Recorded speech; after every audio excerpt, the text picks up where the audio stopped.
A pergunta do Marco Antônio, logo no início da apresentação do quarteto, foi muito oportuna. Ele perguntou: quem está contente?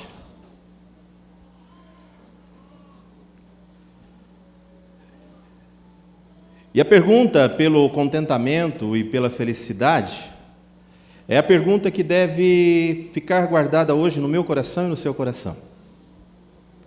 Como está a sua vida? Você é capaz de agradecer a Deus por tudo que tem acontecido?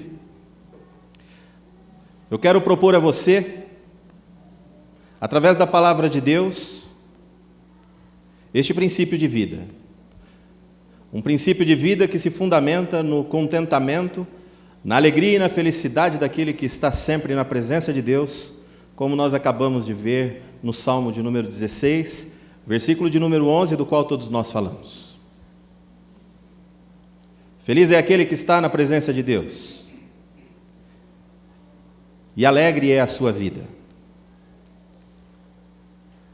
Eu quero me aprofundar um pouquinho nessa proposta, para que você possa pensar como está a sua vida, e se a sua vida tem sido uma vida feliz e uma vida de contentamento, mas baseado no texto que está em Filipenses, no capítulo 4, versículos 10 a 13, Filipenses 10 a 13. Se for possível projetar, João, Filipenses 4, de 10 a 13, na revista atualizada, para que a igreja possa acompanhar a leitura. Alegrei-me sobremaneira no Senhor, porque agora, uma vez mais, renovastes a meu favor o vosso cuidado, o qual também já tinhas antes, mas vos faltava oportunidade. Digo isto não por causa da pobreza, porque já aprendi a viver contente em toda e qualquer situação. Tanto sei estar humilhado, quanto também ser honrado. De tudo e em todas as circunstâncias já tenho experiência, tanto de fartura como de fome, assim de abundância como de escassez. Tudo posso naquele que me fortalece.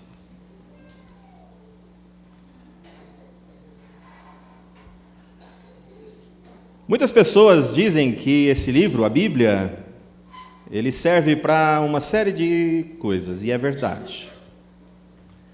Dele só podemos aprender coisas boas e oportunas. Mas eu gostaria que você aprendesse a ver e olhar para esse livro como fonte de felicidade, como fonte de contentamento, lugar onde você pode encontrar palavras que possam te trazer alento na hora do desespero e que possa encher o teu coração de alegria, mesmo em meio às dificuldades. Todos nós passamos por uma série de dificuldades na vida. A vida da maioria de nós parece com aquelas montanhas russas de parque de diversão. Tem hora que a gente está lá em cima, tem hora que está lá embaixo, tem hora que está tudo rápido, tem hora que está tudo muito devagar.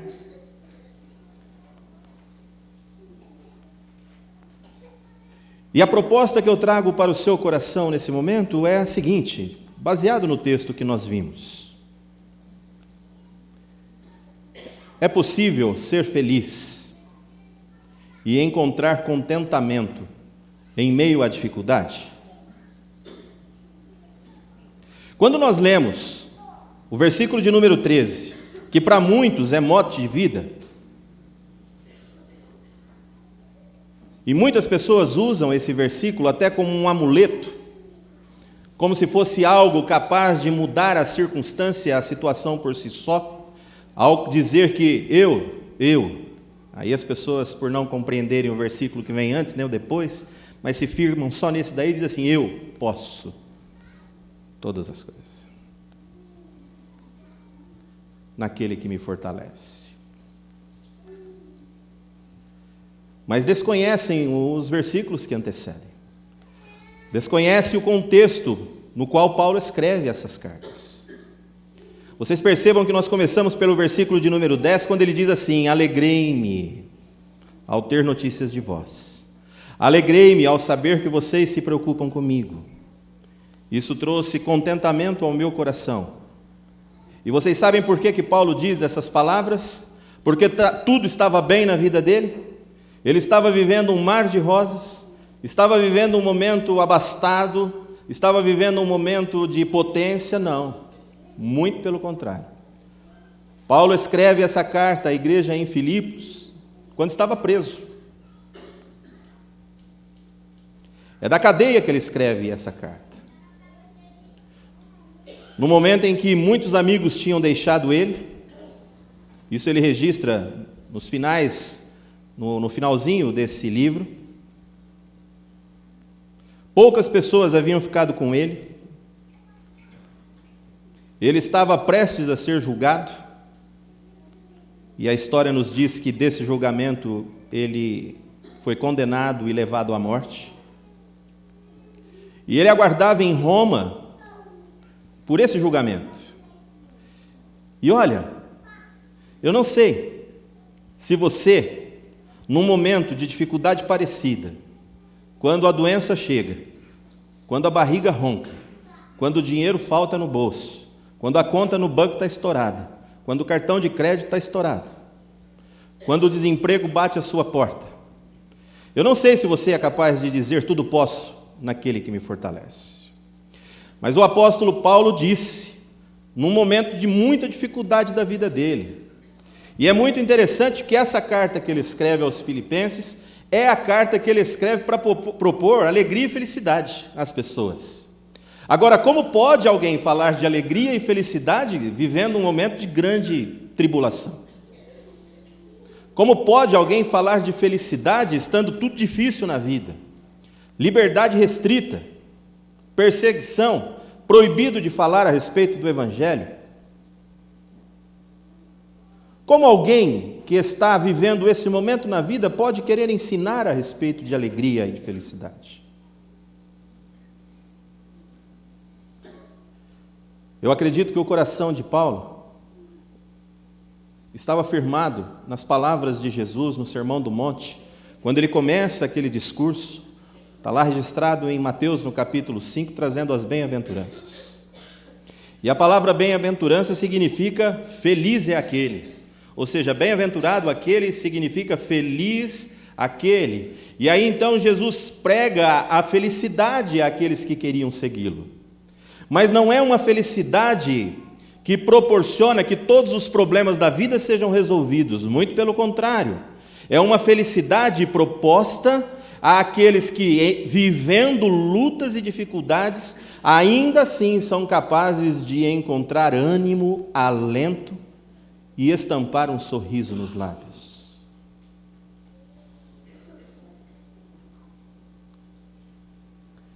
Ele estava sendo perseguido, mas ali em cadeias ele se lembra das palavras de Jesus que diz: sejam felizes. E Jesus traz muitos ensinamentos neste sermão, capítulos 5, 6 e 7 de Mateus. E um desses ensinamentos que Jesus traz é um antídoto para os problemas que nós, no século 21, vivemos. Jesus olha para os homens daquela época, e essa palavra continua sendo muito atual para mim e para você, e diz assim: não fiquem ansiosos.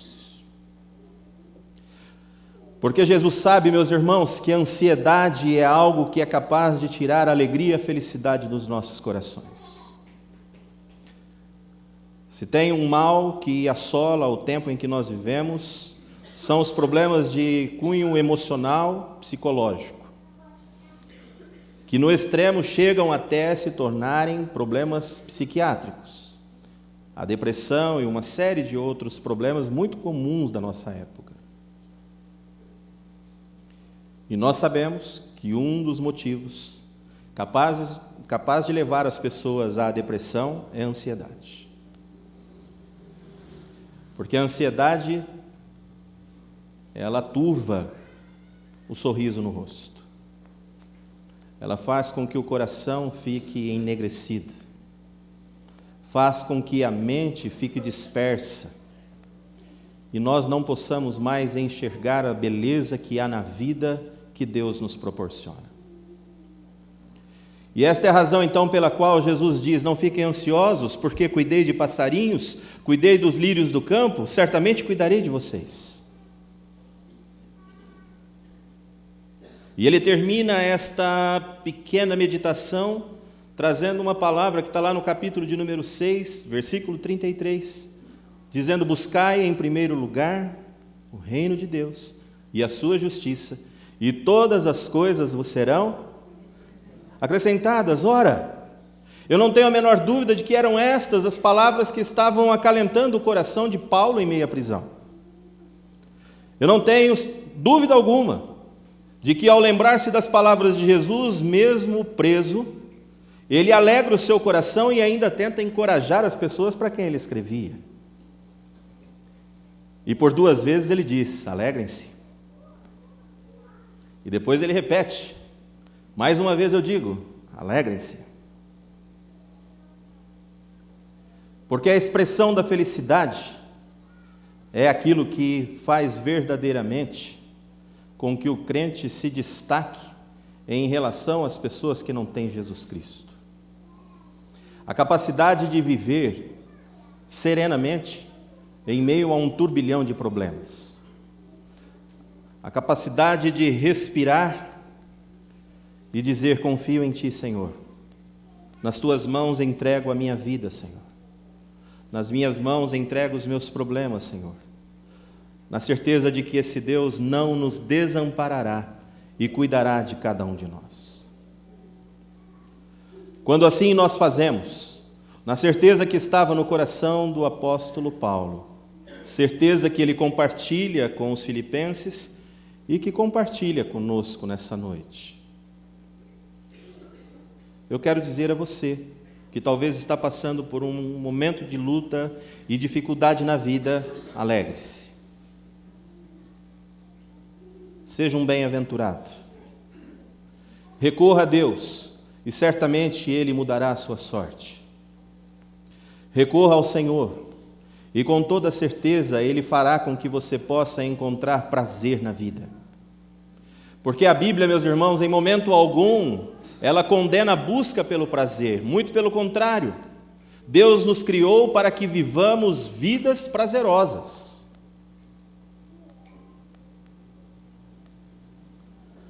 O problema do ser humano não está no prazer, mas o problema do ser humano está no desejo. É o que João escreve na sua primeira epístola. O problema está no desejo dos olhos, no desejo da carne e no acúmulo de bens. Quando desejo coisas que vão além da minha necessidade, isso me gera em mim ansiedade, estresse, depressão e, consequentemente, apaga do meu rosto o sorriso e o prazer pela vida.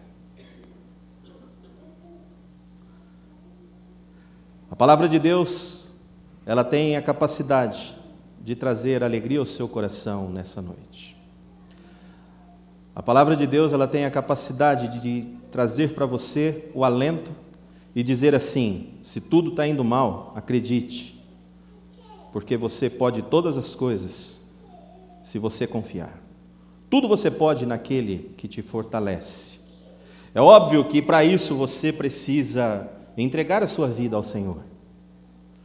É óbvio que para isso você precisa estar junto de Deus, porque nós estamos falando em uma vida de prazer, e o salmista no Salmo de número 119, versículo 47, ele diz assim: o meu prazer está nos mandamentos do Senhor, a eles eu amo. Ou seja, o prazer que é capaz de trazer alento, felicidade aos nossos corações e contentamento à vida, é capaz de vir através da palavra de Deus, que é a expressão de Jesus Cristo. Se alguma coisa não vai bem na sua vida, aceite a Jesus. Se alguma coisa não vai bem na sua vida, aceite estas palavras. Deixe esse livro fazer parte da sua vida. E certamente você encontrará uma nova razão de viver. Pastor, por que o senhor está falando essas palavras?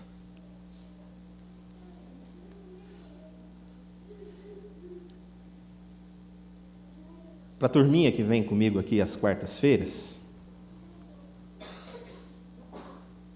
já ouviu eu dizer isso. E agora eu vou dizer para todos que estão aqui, para os familiares e também para os visitantes.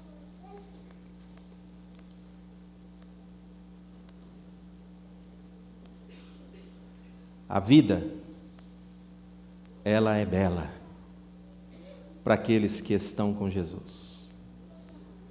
E esses vivem um estado de contentamento tal que nada pode tirar o sorriso dos seus lábios. A palavra contentamento, na perspectiva teológica, significa que feliz é aquele que está contente com aquilo que Deus lhe deu. Feliz é aquele que é capaz de agradecer por todas as coisas que tem recebido da parte de Deus. Contente e feliz é aquele que, ao olhar para um copo meio cheio, enxerga a parte em que tem líquido e não a parte vazia.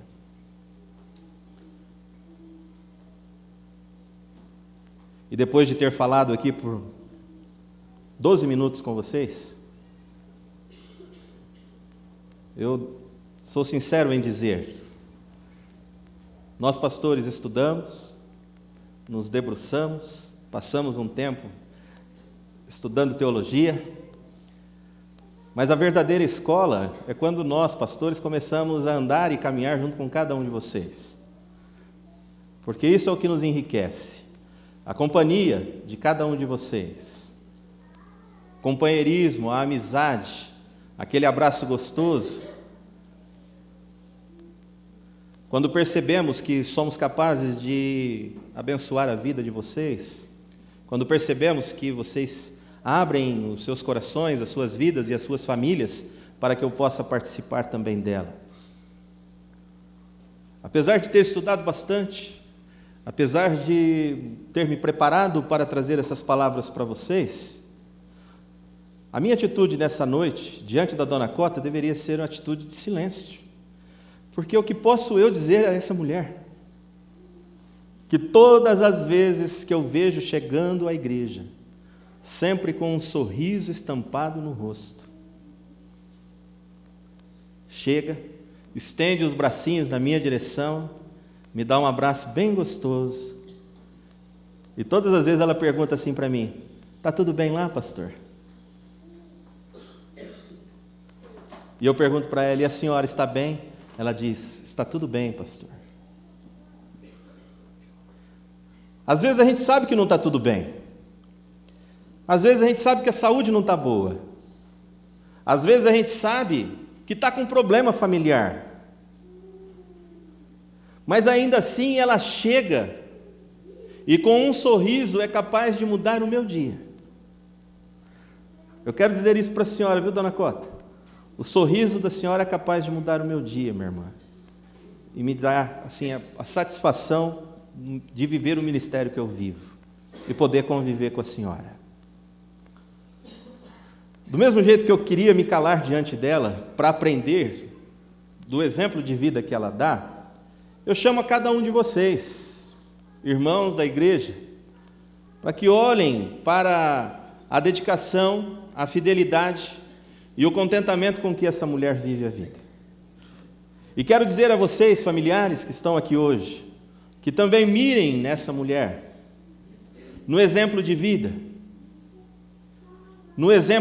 com Jesus, na alegria que ela tem em nos receber na casa dela, na alegria que ela tem ao chegar aqui na igreja e cumprimentar os irmãos.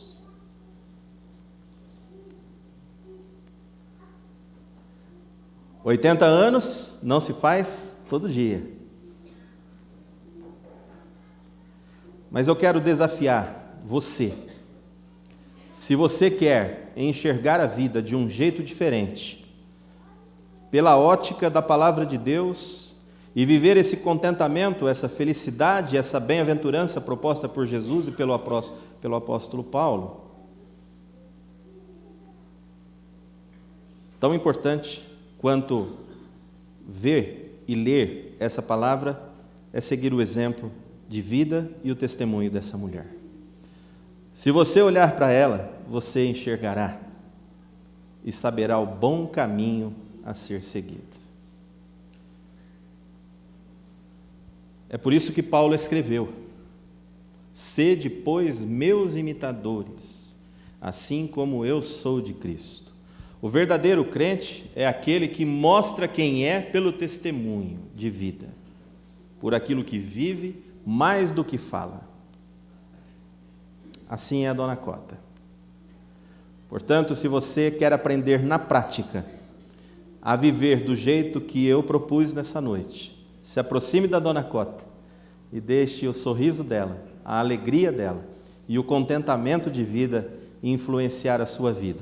Com toda certeza, se você se aproximar dela, você vai se aproximar de Jesus, porque Jesus está com ela. E assim como Jesus tem abençoado a vida dela, Jesus quer abençoar a vida de todos vocês que estão aqui hoje, a cada um de vocês. Portanto, se alguma coisa não vai bem, vem para o livro da felicidade, vem para o livro da alegria, vem abraçar o mestre que é capaz de transformar o teu choro em sorriso, o teu sofrimento em alegria, as suas privações em prosperidade.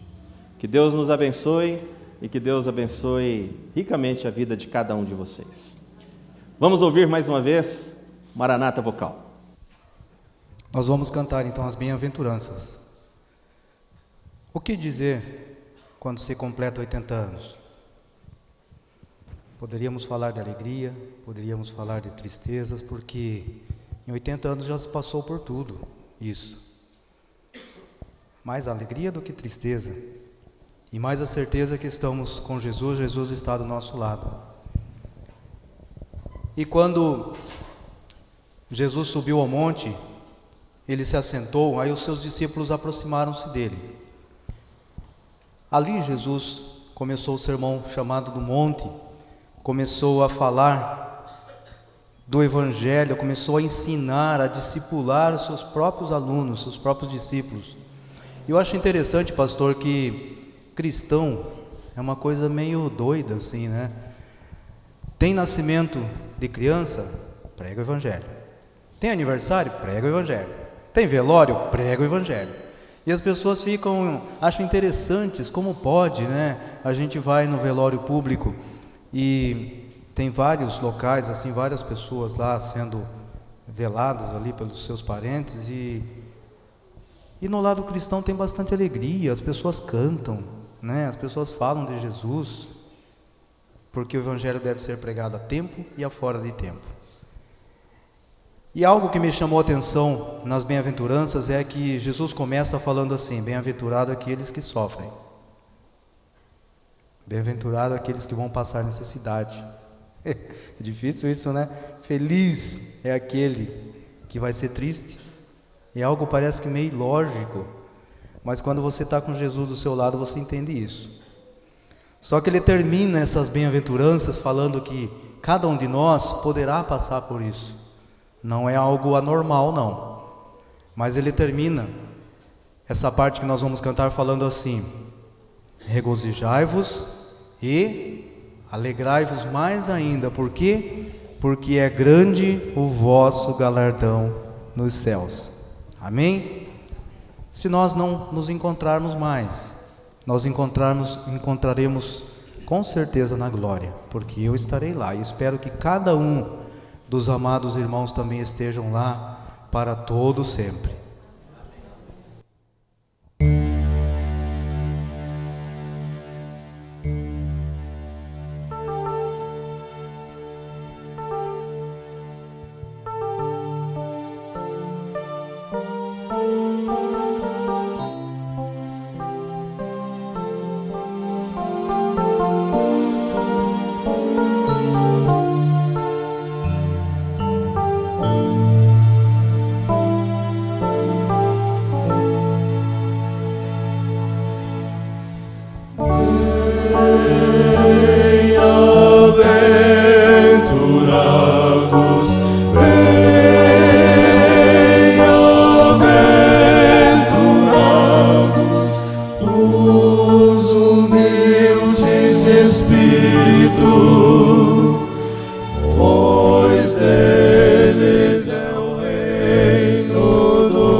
os que choram, pois serão consolados. Bem-aventurados os mansos, pois herdarão a terra. Bem-aventurados os que têm fome, sede de justiça,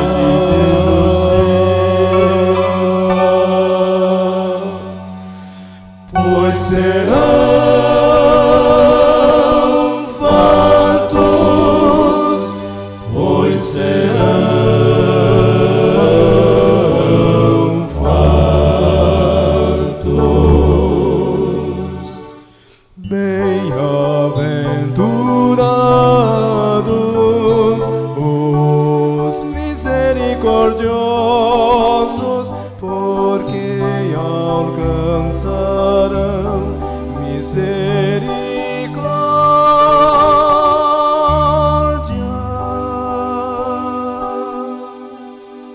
Bem-aventurados os limpos de coração,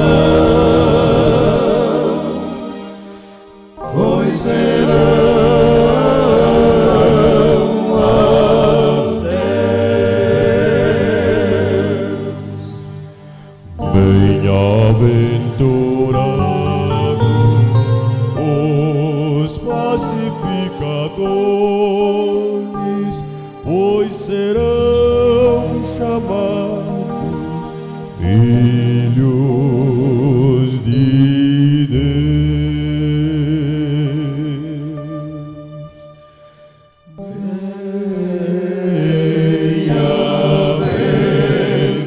Bem-aventurados, bem-aventurados os perseguidos por causa da justiça, pois deles é o reino dos céus.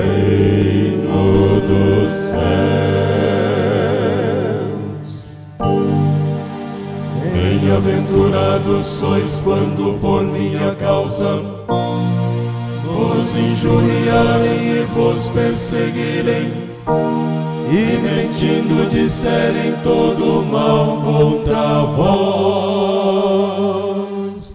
Regozijai-vos, exultai, regozijai-vos, exultai,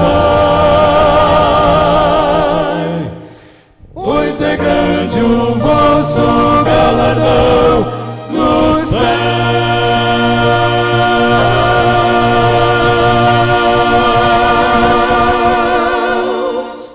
Amém.